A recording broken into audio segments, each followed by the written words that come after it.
नमस्कार. आपण पाहत आहात नव महाराष्ट्र, आवाज महाराष्ट्राचा. आजची धक्कादायक बातमी समोर येत आहे पारनेर तालुक्यातील कारेगाव येथून. पारनेर तालुक्यातील कारेगाव परिसरातील वन विभागाच्या अखत्यारीतील डोंगराला काही अज्ञात व्यक्तींनी जाणीवपूर्वक आग लावल्याची धक्कादायक घटना समोर आली आहे. या आगीने काही तासांतच भीषण रूप धारण केले आणि मोठ्या प्रमाणात झाडे, झुडपे तसेच निरपराध वन्य प्राण्यांचा यात होरपळून मृत्यू झाल्याची शक्यता व्यक्त केली जात आहे. स्थानिक नागरिकांच्या म्हणण्यानुसार ही आग नैसर्गिक नसून मानवनिर्मित आहे.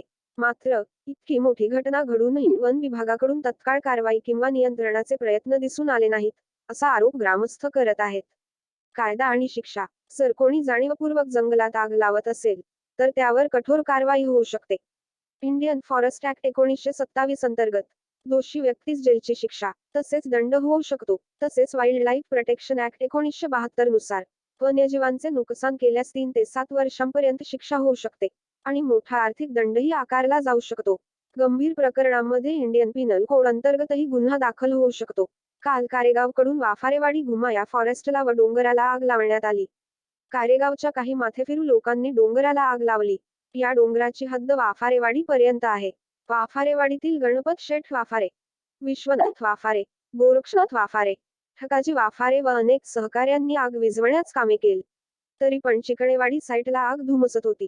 ती सुद्धा थोडी विझवण्यात आली. चिकणेवाडीच्या लोकांना कळवण्यात आले. या आग लावणाऱ्या समाजकंटकांना वेळेतावर घातला नाही तर हे वारंवार अशी कृत्य करतील व आग लावण्याचे काम करतील. या अगोदर सावरगाव येथील गाढवदरा या ठिकाणी देखील आग लावण्यात आली होती. व त्याचे कारण होते या डोंगरावर मिळणाऱ्या गारगोट्या. या गारगोट्यांची दगड या डोंगरावर आहेत व ते गवतामुळे झाकले जातात, त्यामुळे दिसत नाहीत म्हणून या आगी लावल्या जातात का? व हे गारगोटीचे दगड डायमंड म्हणून विकले जातात. कर्जुले हरेश्वर ग्रामपंचायतीचे सरपंच व उपसरपंच आणि त्यांचे सहकारी यांनी फॉरेस्टला कॉन्टॅक्ट करून त्यांना लेटर द्या. पोलीस प्रशासनाने सुद्धा यामध्ये लक्ष घालून मुक्या प्राण्यांना न्याय द्या. हजारो प्राणी मृत्युमुखी पडले. आपल्याला जसं जगाव वाटतं तसं त्यांना सुद्धा जगाव वाटतं. कर्जुले हरेश्वर गावाला फॉरेस्ट फार मोठ्या प्रमाणात आहे. त्यामध्ये काही माथेफिरू फॉरेस्टला आणि डोंगराला आग लावतात. त्यांची चौकशी करून संबंधितांवरती कारवाई करावी अशी ग्रामपंचायत तर्फे फॉरेस्टला पत्र द्यावी अशी आपणास नम्र विनंती. यामध्ये फॉरेस्ट खात्याची काही जबाबदारी नाही का?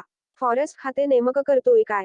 याची चौकशी व्हावी आणि संबंधितांना कारवाई करावी अशी हरेश्वर पाणी फाउंडेशन व हरेश्वर वनराई, हरेश्वर सेवा प्रतिष्ठानच्या वतीने समाजसेवक व प्रवक्ते गणपत शेठ वाफारे यांच्या वतीने आपणास नम्र विनंती. ही बातमी सबस्क्राईब करा, लाईक करा आणि मित्रांना शेअर करा.